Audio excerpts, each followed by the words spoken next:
이야기 시작 전 구독 눌러주시면 한 달 내에 큰 돈이 들어올 수 있게 기도 올려드리겠습니다. 사랑합니다. 구독자님, 10월 25일 아침 강민주는 잠에서 깨자마자 익숙한 권태를 느꼈다. 그는 종종 아내 윤서연의 머리통을 해부해보고 싶다는 생각을 하곤 했다. 잔인한 살이라기보다는 도대체 저 여자의 뇌 구조가 어떻게 생겨먹었길래 자신을 이토록 숨막히게 하는지 알고 싶은 순수한 호기심에 가까웠다. 민주는 침대 옆자리가 비어있다는 것을 깨달았다. 오늘은 그들의 결혼 5주년 기념일이었다. 대중들에게는 완벽한 워너비 부부로 알려져 있지만 실상은 서로를 경멸하는 쇼윈도 부부. 민주는 습관처럼 한숨을 내쉬며 거실로 걸어나갔다. 그때였다. 현관 입구에서부터 비릿한 쇠 냄새가 훅 끼쳐왔다. 민준이 거실에 들어선 순간 그의 눈이 크게 확장되었다. 이탈리아에서 공수해온 고가의 대리석 테이블이 산산조각 나 있었고 베이지색 카펫 위에는 붉은 선열이 낭자했다. 누군가와 격렬하게 몸싸움을 벌인 흔적, 그리고 바닥을 질질 끌고 간 핏자국이 선명했다. 여보? 윤서연. 이게 무슨... 민주는 다급하게 아내의 이름을 불렀지만 돌아오는 것은 서늘한 정적뿐이었다. 안방, 드레스룸, 서재, 어디에도 서연은 없었다. 순간 민준의 머릿속이 하얗게 변했다. 강도가 들었나? 납치인가? 공포가 엄습했다. 하지만 그 공포의 밑바닥 아주 깊은 곳에서 기이한 감정이 꿈틀거렸다. 그것은 안도감이었다. 그녀가 사라졌다. 자신을 옥죄던 감시자가 사라진 것이다. 민주는 떨리는 손으로 일일이를 눌렀다. 신호음이 가는 동안 그는 현관 거울을 보며 표정을 일그러뜨렸다. 지금부터 그는 세상에서 가장 비통한 남편이 되어야 했다. 경찰이죠? 제 아내가 사라졌습니다. 거실에 피가 흥건해요. 빨리 좀 와주세요. 전화를 끄는 민준의 주머니에서 진동이 울렸다. 내연녀 혜진이었다. 오빠, 오늘 기념일이라 바빠. 언제 볼 수 있어? 민준은 욕설을 삼키며 메시지를 삭제했다. 밖에서 경찰차의 사이렌 소리가 들려오기 시작했다. 강민준의 연극, 아니 거대한 악몽의 서막이 올랐다. 현장에 도착한 형사들은 훈련받은 사냥개처럼 집 안 곳곳을 누볐다. 그들은 깨진 유리 조각을 살피고 혈흔의 각도를 재고 쓰레기통까지 뒤졌다. 소파에 앉은 강민주는 마른 세수를 하며 초조한 기색을 숨기려 애썼다. 담당 형사인 김 형사가 민준에게 다가와 물었다. 강민준 씨, 부인과 마지막으로 통화한 게 언제입니까? 어제. 저녁이요. 제가 먼저 잠들어서 아침엔 못 봤습니다. 민준의 대답은 매끄러웠지만 김 형사의 눈빛은 건조했다. 형사는 수첩을 넘기며 무심한 듯 핵심을 찔렀다. 거실 테이블 말입니다. 외부 침입자가 들어왔다면 보통 귀중품을 찾느라 서랍을 뒤지죠. 저렇게 테이블을 위에서 아래로 내리쳐서 박살 내진 않습니다. 저건 마치 누군가가 홧김에 아주 감정적으로 저지른 행동 같단 말이죠. 민준의 등줄기에 식은땀이 흘렀다. 예리했다. 형사는 이미 그를 피해자 가족이 아닌 용의선상에 올려두고 간을 보고 있는 것이 분명했다. 그리고 카드 내역을 보니 최근 3개월간 사모님과 외식한 기록이 거의 없더군요. 기념일 꽃다발 예약도 없고요. 두 분 사이 좋았던 거 맞습니까? 민주는 억울하다는 듯 목소리를 높였다. 형사님, 부부 사이가 늘 좋을 수만은 없잖습니까? 하지만 우린 서로 사랑했습니다. 서연이는 제 전부예요. 민준의 목소리가 미세하게 떨렸다. 슬픔 때문이 아니었다. 자신의 알리바이가 너무나 취약하다는 사실을 깨달았기 때문이었다. 형사들은 고개를 끄덕이면서도 의심의 눈초리를 거두지 않았다. 그들이 돌아간 뒤 민주는 텅 빈 거실에 홀로 남겨졌다. 벽에 걸린 대형 결혼사진 제발 받아. 속 윤서연이 지금 경찰이 마치 집을 이 다 뒤지고 상황을 있어. 빨리 즐기는 와야 듯 해. 우아하게 미소 짓고 있었다. 실종 제발 24시간 받아. 후 사건은 걷잡을 지금 수 경찰이 없이 집을 다 뒤지고 커졌다. 있어. 빨리 와야 해. 베스트셀러 작가 윤서연 실종이라는 여보세요? 뉴스가 전파를 제발 타자마자 받아. 강민준의 집 지금 경찰이 앞은 집을 다 뒤지고 기자들로 있어. 빨리 와야 인산인해를 해. 이루었다. 플래시 세례가 번개처럼 터졌고 제발 받아. 사람들은 워너비 남편의 지금 경찰이 입에서 집을 다 나올 뒤지고 말만 있어. 빨리 기다리고 와야 있었다. 하지만 여론이 뒤집히는 건 여보세요? 순식간이었다. 제발 받아. 아침 뉴스에 지금 경찰이 출연한 집을 다 옆집 뒤지고 있어. 여자의 빨리 와야 인터뷰가 해. 결정타였다. 어머, 말도 여보세요? 마세요. 제발 받아. 겉보기에만 인꼬 지금 부부지 경찰이 집을 다 밤마다 뒤지고 있어. 싸우는 빨리 소리가 와야 해. 얼마나 컸는데요. 남자가 욱하는 성질이 있는지 제발 받아. 며칠 전에도 지금 우당탕하는 경찰이 소리를 집을 다 뒤지고 들었어요. 있어. 빨리 와야 해. 거짓말이었다. 민준과 서연은 여보세요? 소리를 지르며 제발 싸우지 받아. 않았다.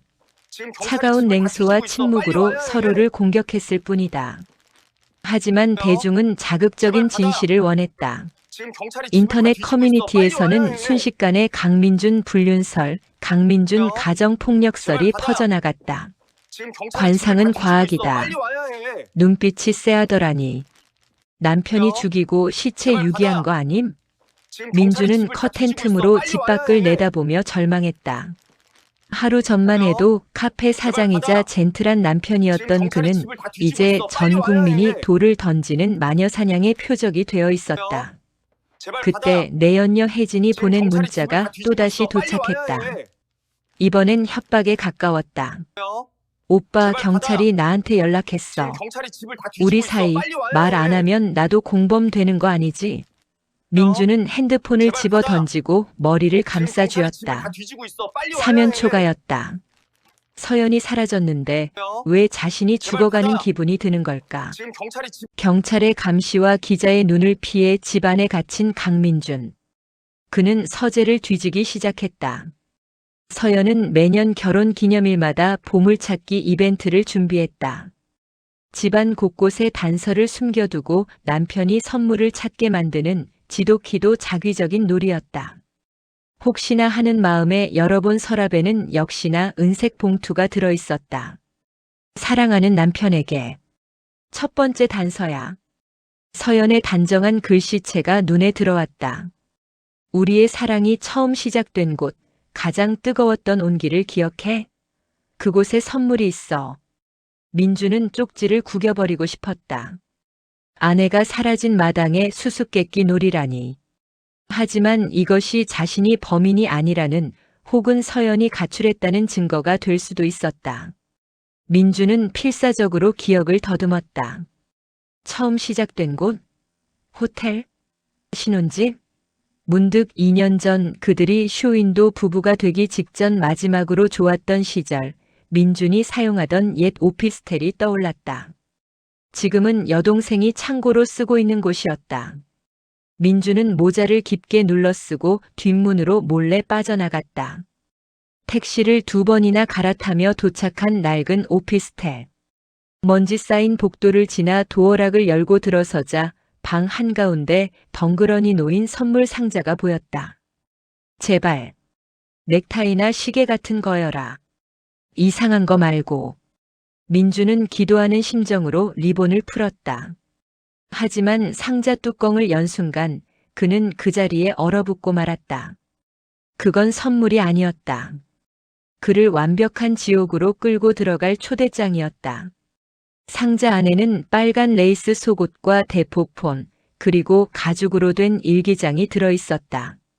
남자 팬티와 속옷은 민준의 사이즈였지만 한 번도 본 적 없는 물건들이었다. 누가 봐도 바람난 남편이 내연녀를 위해 준비한 은밀한 물건처럼 보였다. 민주는 떨리는 손으로 일기장을 펼쳤다. 날짜는 1년 전부터 시작되고 있었다. 5월 12일. 남편이 달라졌다. 나를 보는 눈빛에서 살기가 느껴진다. 그가 통화하는 걸 들었다. 여자가 있는 게 분명하다. 7월 20일. 오늘 민준 씨가 나를 밀쳤다. 넘어지면서 팔을 다쳤다. 그가 나를 죽일까봐 겁이 난다. 만약 내가 사라진다면 그건 강민준의 짓이다.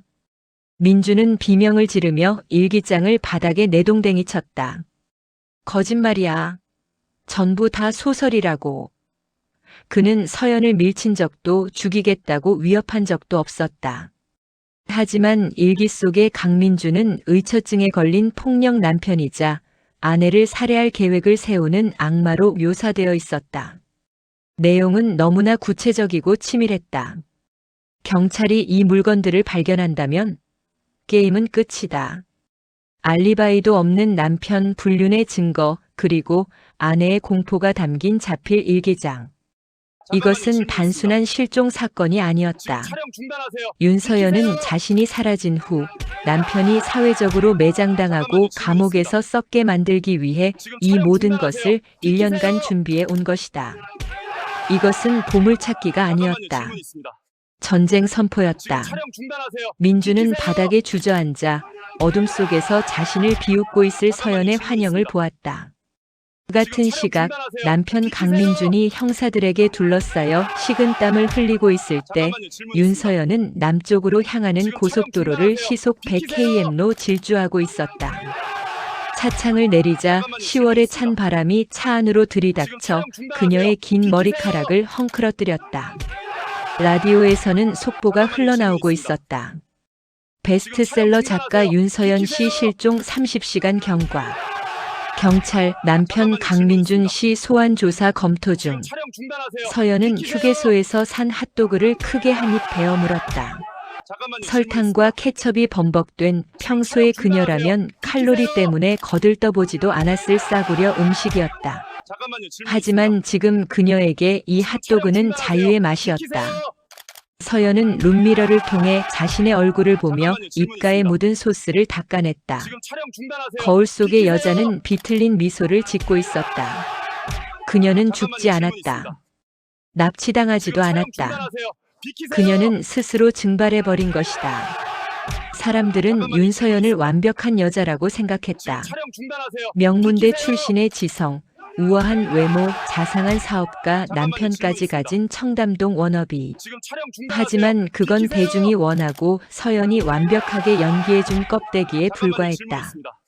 진짜 윤서연은 자신의 돈으로 기생하면서 바람까지 피우는 게으른 남편을 경멸하고 있었다. 이혼은 너무 시시했다. 위자료 몇 푼 받고 끝내는 건 그녀의 자존심이 허락하지 않았다. 그녀는 강민준을 파멸시키기로 했다. 전 국민이 그에게 돌을 던지게 만들고 그가 살인자로 낙인 찍혀 감옥에서 썩어가는 꼴을 지켜보는 것.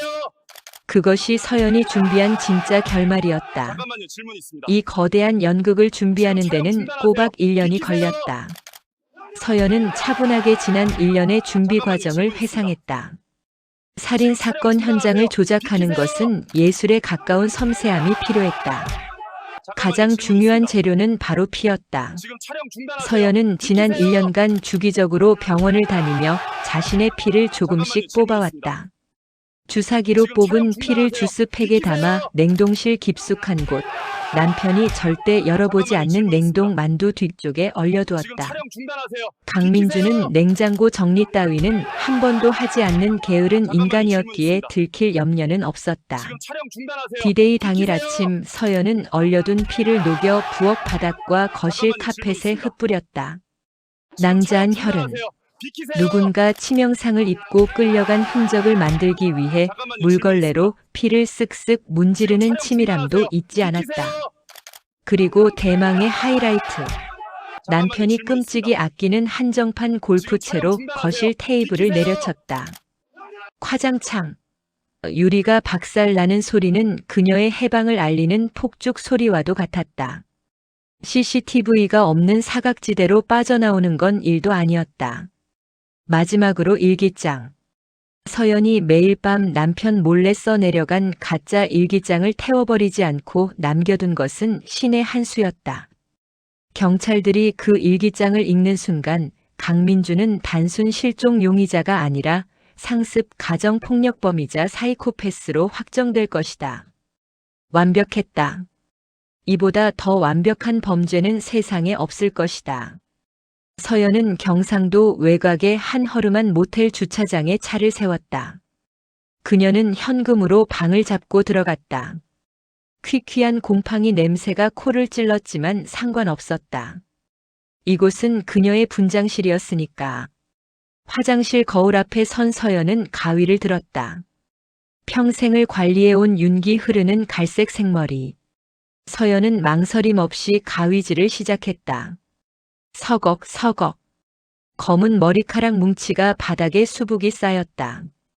우아했던 긴 머리는 쥐 파먹은 듯한 단발이 되었다. 이어서 촌스러운 검은색 염색약을 머리에 덕지덕지 발랐다. 독한 암모니아 냄새에 눈이 따가웠지만 그녀는 콧노래를 흥얼거렸다. 시간이 지나고 머리를 감은 뒤 서연은 시장에서 산 펑퍼짐한 꽃무늬 몸빼 바지와 헐렁한 티셔츠를 입었다. 뿔테 안경까지 쓰자 거울 속에는 베스트셀러 작가 윤서연은 온데간데 없고 어디서나 볼 법한 드세고 촌스러운 아줌마가 서 있었다. 반가워 미스 노바디. 서연은 자신이 입고 있던 명품 원피스와 시계를 쓰레기 봉투에 처박았다. 이제 그녀는 투명 인간이었다. 아무도 이 초라한 행색의 여자가 대한민국을 뒤흔든 실종 사건의 주인공이라고는 상상도 못할 것이다. 그녀는 미리 중고로 구매한 낡은 경차로 갈아타고 더 깊은 시골의 산속 펜션으로 숨어들었다.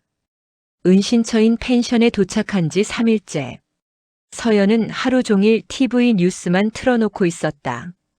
예상대로 세상은 그녀를 찾느라 발칵 뒤집혀 있었다.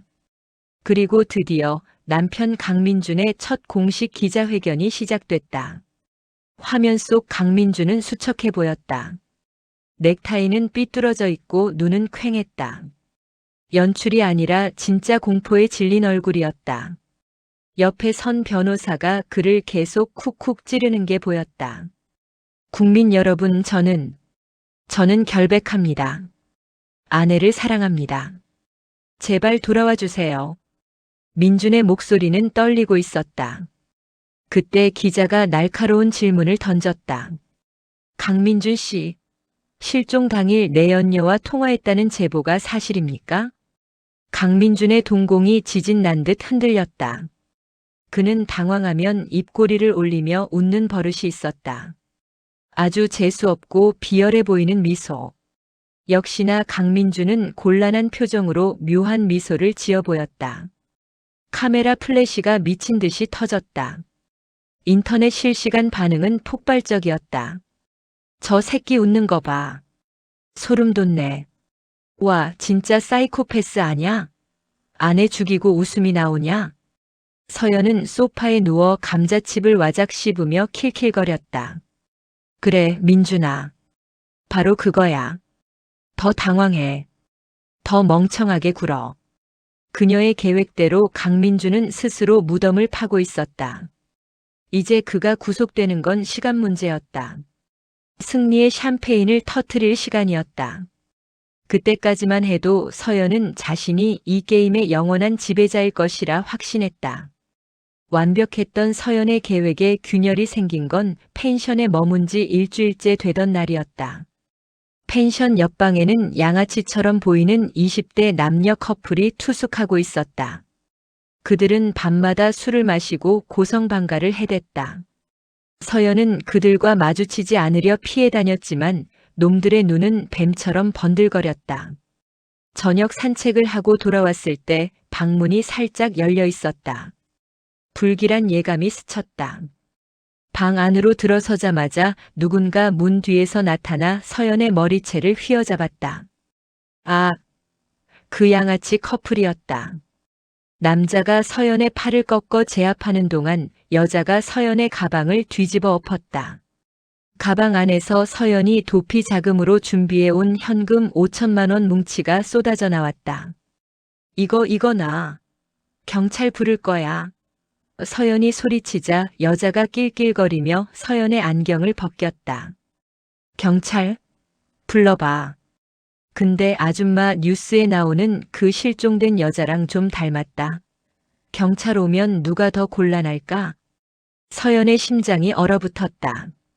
놈들은 서연의 정체를 정확히 아는 건 아니었다. 그저 약점을 잡고 협박하는 것이었지만 지금 서연에게는 치명타였다. 놈들은 돈다발을 전부 챙겨 유유히 사라졌다.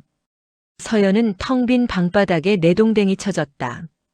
전 재산이 사라졌다. 차도 빼앗길 뻔했다. 완벽했던 설계도에 치명적인 구멍이 뚫렸다. 이제 그녀는 사냥꾼이 아니라 쫓기는 사슴 신세가 되었다. 돈 없이 도망 다니는 건 불가능했다. 서연은 바들거리는 몸을 일으켜 세웠다. 어떻게든 살아남아야 했다. 도움이 필요해. 나를 숨겨줄 멍청하고 돈 많은 호구가 필요해. 그때 그녀의 머릿속에 한 남자의 얼굴이 스쳤다. 대학 시절 그녀를 미친 듯이 쫓아다녔던 스토커 최상우. 그라면 여전히 서연을 여신으로 숭배하고 있을 터였다. 서연의 눈빛이 다시 차갑게 빛났다. 여론조사 결과는 처참했다. 국민의 80%가 강민준을 유력한 살인 용의자로 지목하고 있었다.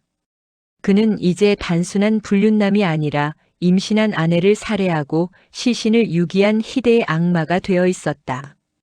강민준은 지푸라기라도 잡는 심정으로 대한민국에서 가장 비싸다는 형사 전문 변호사 신 변호사를 찾아갔다. 한강이 내려다 보이는 호화로운 사무실이었지만 민준에게는 그 풍경이 그저 시커먼 늪처럼 보일 뿐이었다. 변호사님, 제발 믿어주세요. 저는 안 죽였습니다. 그 일기장도 다 가짜고 서연이가 소설가라는 걸 잊으시면 안 됩니다. 이건 그 여자가 쓴 시나리오라고요. 신 변호사는 차가운 아이스 아메리카노를 한 모금 마시며 피식 웃었다. 알아요. 당신이 죽였으면 시체를 그렇게 허술하게 처리 안 했겠지. 하지만 강민준 씨, 법정은 진실을 밝히는 곳이 아닙니다. 누가 더 그럴싸한 이야기를 만드느냐 싸움이죠.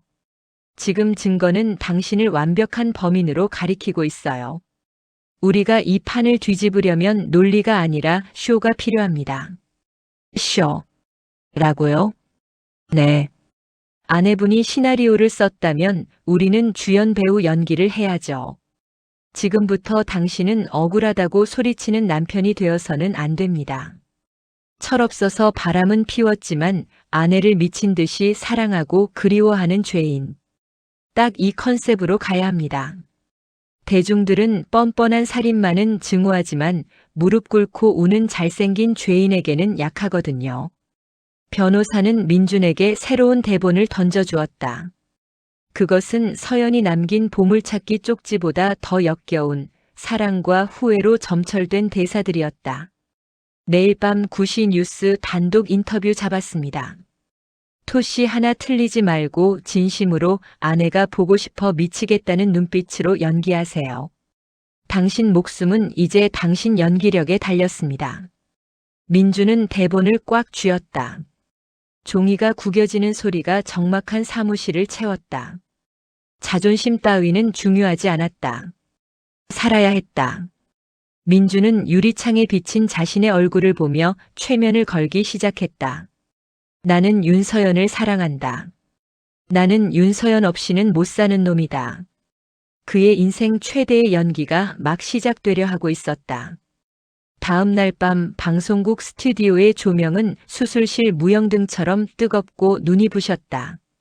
카메라 렌즈 5개가 총구처럼 강민준을 겨누고 있었다. 맞은편에 앉은 앵커는 대한민국에서 가장 공격적이라고 소문난 여자였다. 그녀는 시작부터 민준을 물어뜯을 기세로 노려봤다. 강민준 씨, 돌아가신 걸로 추정되는 부인에게 내연녀가 있었다는 사실 인정하십니까? 스튜디오에 숨막히는 정적이 흘렀다. 생방송이었다. 말실수 하나면 끝장이었다. 민준은 마른 침을 삼키고 카메라를 정면으로 응시했다. 시선을 피하면 거짓말쟁이로 보인다. 눈을 깜빡여서도 안 된다. 그는 천천히 입을 열었다. 네, 인정합니다. 저는 쓰레기였습니다. 예상치 못한 시인의 앵커의 눈이 커졌다. 민주는 그 틈을 놓치지 않고 준비된 대사를 은조렸다. 서연이는 너무나 완벽한 여자였습니다. 저 같은 놈에게는 과분한 사람이었죠. 그래서 저는 열등감을 느꼈습니다. 그녀의 거대한 그늘에 숨어 사는 게 비참해서 어리석게도 밖으로 돌았습니다. 하지만 맹세코 서연이를 해친 적은 없습니다. 저는 그녀를 사랑합니다. 죽도록 사랑합니다. 민준의 눈에서 눈물 한 방울이 툭 떨어졌다. 완벽한 타이밍이었다. 그는 떨리는 손으로 얼굴을 감싸 쥐었다. 계산된 제스처였지만 말을 하다 보니 기묘하게도 정말 서연이 보고 싶다는 착각이 들었다.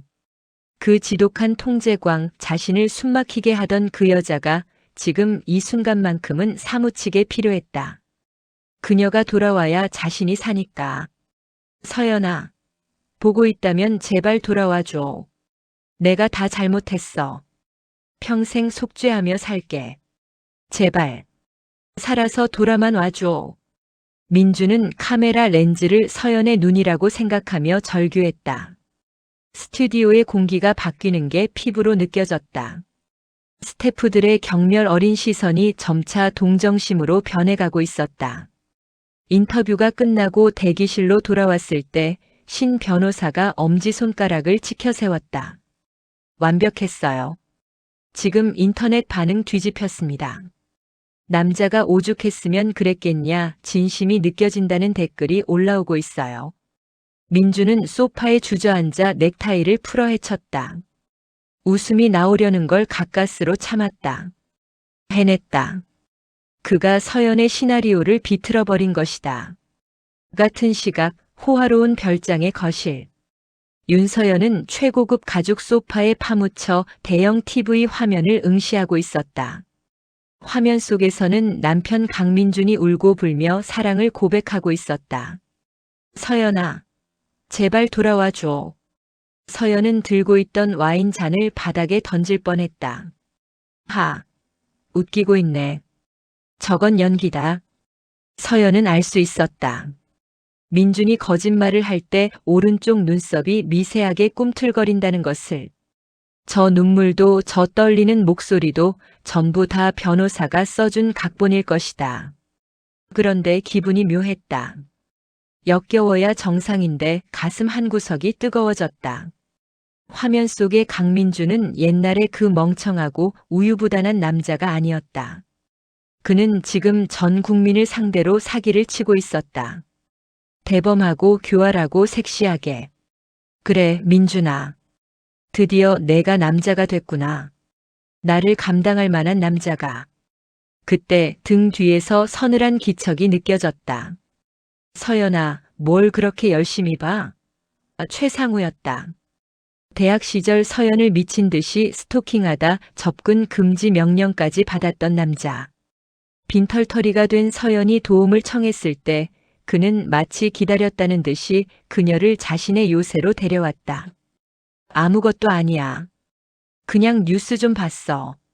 서연이 황급히 채널을 돌리자 상우는 끈적한 눈빛으로 서연의 머리카락을 쓰다듬었다. 이제 저런 놈은 잊어. 넌 나랑 여기서 영원히 사는 거야. 내가 널 지켜줄게. 아무도 널 찾지 못하게. 그의 손길이 뱀처럼 서연의 목덜미를 감쌌다. 서연은 본능적으로 깨달았다. 늑대를 피하려다 호랑이 굴로 들어왔다는 것을. 이 남자는 서연을 돕는 게 아니었다. 그녀를 수집한 것이었다. 최상우의 별장은 완벽한 요새이자 감옥이었다. 높은 담장에는 수십 대의 CCTV가 24시간 돌아가고 있었고 모든 창문은 특수 강화 유리로 되어 있어 안에서는 열 수 없었다. 상우의 집착은 병적이었다. 그는 서연이 촌스럽게 염색했던 머리를 다시 원래의 갈색으로 되돌려 놓게 했다. 그리고 그녀가 즐겨 입던 스타일의 명품 옷들을 사다 날랐다. 넌 여신이야, 서연아. 더러운 세상에 나가면 안 돼. 여기서 나만 바라봐. 상우는 서연을 자신의 인형처럼 꾸며놓고 하루 종일 그녀를 감상했다. 밥을 먹을 때도 잠을 잘 때도 그의 시선은 서연을 떠나지 않았다. 강민준과의 결혼 생활이 지루한 쇼윈도였다면 상우와의 생활은 숨막히는 공포 영화였다. 일주일이 지났다. 서연은 점점 말라갔지만 상우는 그것조차 가련하고 아름답다며 찬양했다. 거실 TV에서는 여전히 강민준의 소식이 흘러나왔다. 여론은 완전히 반전되었다. 돌아온 탕아 강민준을 응원하는 팬클럽까지 생겼고 그는 비련의 남주인공이 되어 스포트라이트를 받고 있었다. 질투가 났다. 저 무대는 서연이 만든 것이었다. 그녀가 주인공이어야 했다. 그런데 멍청한 강민준이 스포트라이트를 독차지하고 정작 작가인 서연은 이 미친 스토커의 집 지하에 갇혀 썩어가고 있었다. 이대로는 안 된다. 여기서 평생 상우의 인형으로 살다가 늙어 죽을 수는 없다. 서연은 결심했다. 이 황금 감옥을 탈출해야 한다. 그리고 그냥 나가는 것으로는 부족하다. 세상이 경악할 만한 가장 극적인 방법으로 돌아가야 한다. 상우가 회사에 출근한 사이 서연은 집안을 뒤지기 시작했다. 탈출? 불가능했다. 경비 시스템이 너무 삼엄해서 개미 한 마리도 빠져나갈 수 없었다. 그렇다면 방법은 하나뿐이었다. 정당방위. 납치범에게서 목숨을 걸고 탈출한 가련한 피해자. 그것이 서연이 새로 맡을 배역이었다. 서연은 부엌으로 가서 커터칼을 찾았다. 날카로운 칼날이 형광등 불빛에 번뜩였다. 그녀는 욕실 거울 앞에 서서 심호흡을 했다. 그리고 망설임 없이 칼날을 자신의 허벅지에 갖다 댔다. 살이 찢어지는 고통에 비명이 터져 나왔지만 서연은 이를 악물고 참았다. 붉은 피가 하얀 허벅지를 타고 흘러내렸다. 그녀는 멈추지 않았다. 팔과 어깨 그리고 가슴 부근에도 얕은 상처를 냈다. 마치 누군가에게 결박당하고 고문당한 것처럼 보이도록. 이어서 그녀는 와인병을 꺼내 바닥에 쏟았다. 며칠 동안 씻지 않아 떡진 머리에 와인을 묻히고 입고 있던 실크 잠옷을 갈기갈기 찢었다. 거울 속에 비친 그녀의 모습은 처참했다. 완벽한 피해자의 몰골이었다. 이제 마지막 단계가 남았다.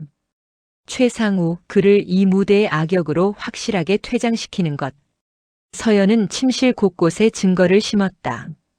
과거에 썼던 일기장 대신 이번엔 상우가 자신을 납치하고 감금했다는 메모들을 몰래 숨겨두었다. 그리고 CCTV 사각지대를 찾아 동선을 체크했다. 저녁 7시.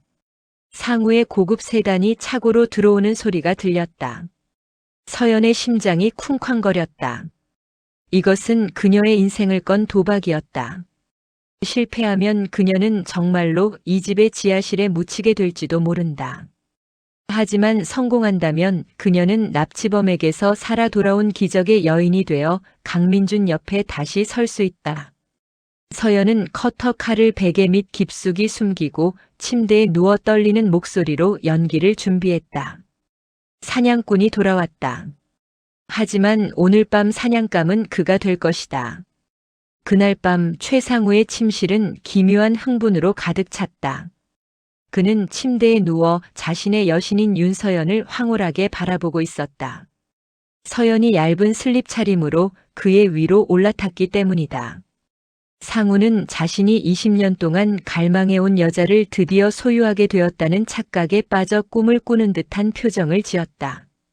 서연아, 사랑해. 우린 영원히 함께할 거야. 그의 손이 서연의 허리를 감쌌다. 서연은 속에서 치밀어 오르는 구역질을 참아내며 베개 밑에 숨겨둔 커터 칼의 차가운 감촉을 손끝으로 확인했다. 응, 오빠. 우린 영원할 거야.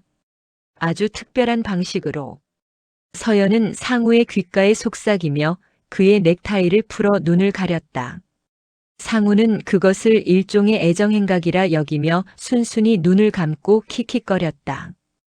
이 순간을 위해 서연은 침실 내 모든 CCTV 각도를 계산해 두었다. 지금 이 침대는 카메라가 닿지 않는 완벽한 사각지대였다. 하지만 소리는 녹음될 것이 분명했다. 서연은 심호흡을 한 번 하고 연기를 시작했다. 이러지 마. 싫어. 제발 살려줘. 서연은 허공을 향해 처절한 비명을 질렀다. 영문을 모르는 상우가 당황해서 안대를 풀려고 손을 뻗는 찰나 서연은 망설임 없이 손에 든 커터 칼로 그의 목동맥을 그어버렸다. 컥, 컥. 붉은 선혈이 분수처럼 솟구쳐 서연의 얼굴과 하얀 슬립을 적셨다. 피는 뜨겁고 비릿했다. 상우는 눈을 부릅뜬 채 서연의 팔을 잡으려 허우적거렸지만 서연은 온몸으로 그를 짓누르며 차갑게 내려다보았다. 죽어가는 상우의 눈동자에 비친 서연은 피투성이가 된 악마였다. 하지만 서연의 눈에 그는 그저 자신의 자유를 위한 재물, 그 이상도 이하도 아니었다. 고마워, 오빠. 날 납치해줘서. 덕분에 난 완벽한 피해자가 될 수 있어. 상우의 손이 힘없이 침대 시트 위로 툭 떨어졌다. 하얀 시트가 검붉게 물들어갔다. 서연은 피범벅이 된 손으로 자신의 머리를 헝클어뜨리고 옷을 더 찢어발겼다. 이제 세상 밖으로 나갈 시간이었다. 며칠째 잠을 이루지 못한 강민주는 퀭한 눈으로 거실을 서성거리고 있었다. 집 밖은 여전히 진을 치고 있는 기자들로 북새통이었다. 그때 밖에서 비명과도 같은 거대한 함성이 들려왔다. 저기 봐. 윤서연이다. 세상에 저 꼴 좀 봐. 구급차 불러. 현관문이 쾅 열리고 누군가 비틀거리며 집 안으로 들어왔다. 민주는 자신의 눈을 의심했다. 피. 머리부터 발끝까지 피투성이가 된 윤서연이었다. 찢어진 옷, 멍든 다리, 떡진 머리카락. 그녀는 마치 지옥 불구덩이에서 기어나온 유령 같았다. 민준 씨. 서연이 민준의 품으로 쓰러지듯 안겼다. 열려진 현관문 틈으로 카메라 플래시가 기관총처럼 터지며 두 사람을 감쌌다. 민준은 얼떨결에 그녀를 받아 안았다. 그녀의 몸에서 진동하는 비릿한 피냄새와 땀냄새가 코를 찔렀다. 공포, 당혹감, 그리고 역겨움이 쓰나미처럼 밀려왔다. 하지만 민주는 수백 대의 카메라가 자신을 찍고 있다는 사실을 기억했다. 그는 즉시 기적적으로 아내를 되찾은 남편의 가면을 썼다. 서연아, 살아있었구나. 세상에 하느님 감사합니다. 민주는 오열하며 그녀를 으스러져라 끌어안았다. 그의 하얀 명품 셔츠가 서연의 피로 붉게 물들어갔다. 밖에서는 사람들이 기적이라며 박수를 치고 울음을 터뜨리는 소리가 들려왔다. 그런데 민준의 품에 안긴 서연이 그의 귓가에 입을 맞추며 아주 작고 차분한 목소리로 속삭였다. 나왔어, 여보. 보고 싶었지? 그 목소리엔 물기 하나 없었다. 민준의 팔에 소름이 돋아 털이 곤두섰다. 이 여자는 지금 울고 있지 않았다. 웃고 있었다. 경찰 조사는 싱겁게 끝났다. 서연의 시나리오는 흠잡을 데 없이 완벽했다. 그녀는 스토커 최상우에게 납치되어 감금당했고 성폭행당할 위기에서 정당방위로 그를 죽이고 탈출한 생존자가 되었다. 죽은 최상우는 변태 스토커이자 납치범으로 세상에 낙인 찍혀 부관 참시당했다. 집으로 돌아온 서연은 곧장 욕실로 들어갔다. 민주는 굳게 닫힌 욕실 문 밖에서 안절부절 못하며 서성였다. 잠시 후 물소리가 멈추고 문이 열렸다. 피를 씻어낸 서연은 뽀얀 얼굴로 목욕 가운을 걸치고 나왔다. 그녀는 마치 아무 일도 없었다는 듯 냉장고에서 생수를 꺼내 마셨다. 민주는 떨리는 목소리로 물었다. 너 그 사람 진짜 내가 죽인 거야? 민준의 물음에 서연은 눈 하나 깜짝하지 않고 대답했다. 필요했으니까. 당신한테 돌아오려면 그 방법밖에 없었어. 왜? 내가 살인자라서 무서워? 미쳤어. 넌 괴물이야. 어떻게 사람을 죽이고 그렇게 태어날 수가 있어? 민주는 뒷걸음질 쳤다. 공포에 질린 남편을 보며 서연은 싸늘하게 비웃었다. 괴물? 웃기지 마. 날 괴물로 만든 건 당신이야. 당신이 바람만 안 피웠어도 그 멍청한 여자랑 뒹굴지만 않았어도 난 그냥 우아한 아내로 살았을 거야. 이 모든 난장판은 다 당신이 자초한 거야, 강민준. 그녀의 논리는 기괴하게 뒤틀려 있었지만 압도적인 광기 앞에서 민주는 쥐새끼처럼 작아졌다. 더 이상 이 여자와 한 공간에서 숨을 쉴 수가 없었다. 이혼해. 당장 이혼해. 난 너랑 1분 1초도 못 살아. 민주는 짐을 싸기 위해 드레스룸으로 달려갔다.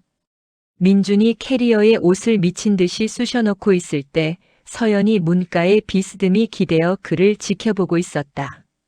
그녀의 손에는 작은 종이 한 장이 들려 있었다. 어디 가려고? 우리 이제 막 국민 기적 커플이 됐는데. 상관없어. 다 폭로할 거야. 내가 자작극을 꾸몄고 사람을 죽였다고 경찰한테 다 말할 거야. 서연은 코웃음을 쳤다. 그래? 누가 믿어줄까? 전 국민이 날 동정하고 찬양하고 있어. 납치범에게서 살아 돌아온 영웅을 건드리면 당신만 미친놈 취급받고 매장당할걸. 그녀가 종이를 민준에게 휙 던졌다. 초음파 사진이었다. 민준의 손이 멈췄다. 그리고 무엇보다 우리 아이한테 아빠가 없으면 안 되잖아. 뭐? 나 임신했어, 민준 씨. 당신이 3년 전에 우리 난임 클리닉 다닐 때 정자은행에 보관해뒀던 거 기억나지? 그걸로 시술 받았어. 아주 용케 한 번에 성공했지 뭐야. 민주는 다리에 힘이 풀려 바닥에 주저앉았다. 임신. 아이. 이것은 벗어날 수 없는 완벽한 사슬이었다. 지금 이 상황에서 기적적으로 살아 돌아온 임신한 아내를 버린다. 민주는 대한민국에서 영원히 매장당하는 것은 물론 평생 살인자의 남편이라는 꼬리표를 달고 살아야 했다. 반대로 그녀 옆에 있으면 그는 헌신적인 아빠이자 남편으로 평생 부와 명예를 누릴 수 있다. 단 자신의 영혼을 이 악마에게 저당 잡힌 채로. 서연이 다가와 넋이 나간 민준의 뺨을 어루만졌다. 그녀의 손길이 뱀의 비늘처럼 차가웠다. 도망 못 가, 민준아. 넌 내 거야. 죽을 때까지 내 완벽한 남편으로 살아. 민준은 고개를 떨구었다. 그에게는 선택권이 없었다. 2달 뒤, 강민준과 윤서연은 방송국 대기실 소파에 나란히 앉아 있었다. 두 분 준비되셨나요? 큐사인 들어가면 서로 마주보고 환하게 웃어주세요. 오늘 시청률 대박 날 것 같습니다. PD의 외침에 서연이 민준의 손을 잡았다. 깍지를 낀 손에 강한 힘이 들어갔다. 그것은 사랑의 온기가 아니라 민준을 통제하는 수갑의 압박이었다. 웃어 여보. 카메라 돌잖아. 서연이 입술을 거의 움직이지 않고 복화술로 속삭였다. 민준은 입꼬리를 억지로 끌어올렸다. 경련이 일어날 것 같았지만 그는 훈련된 개처럼 미소를 지었다. 거울 속에 비친 그들은 세상에서 가장 행복해 보이는 부부였다. 서연은 베스트셀러 작가이자 강인한 생존자로 민주는 그녀를 지켜낸 헌신적인 로맨티시스트로 포장되어 있었다. 그들은 이미 수십 개의 CF를 찍었고 책을 냈으며 평생 써도 못다 쓸 돈을 벌어들이고 있었다. 서연이 민준의 넥타이를 다정하게 고쳐 매주며 물었다. 무슨 생각해, 민준 씨? 행복하지? 민준은 그녀의 푸른 배를 바라보았다. 저 안에서 또 다른 괴물이 자라고 있을지도 모른다. 하지만 그는 이제 이 연극에서 내릴 수 없었다. 민주는 서연의 눈을 똑바로 쳐다보며 대답했다. 행복해서 죽을 것 같아, 서연아. 다행이네. 우린 정말 천생연분이야. 그렇지? 아내어 램프에 새빨간 불이 들어왔다. 두 사람은 약속이라도 한 듯 동시에 고개를 돌려 카메라를 향해 완벽한 미소를 지었다. 렌즈 너머의 대중들은 그들의 아름다운 미소에 환호할 것이다. 이 지옥 같은 쇼가 오직 죽음만이 그들을 갈라놓을 때까지 영원히 계속되리라는 것을 아무도 모른 채 카메라 셔터 소리가 찰칵하고 터지며 화면이 암전되었다.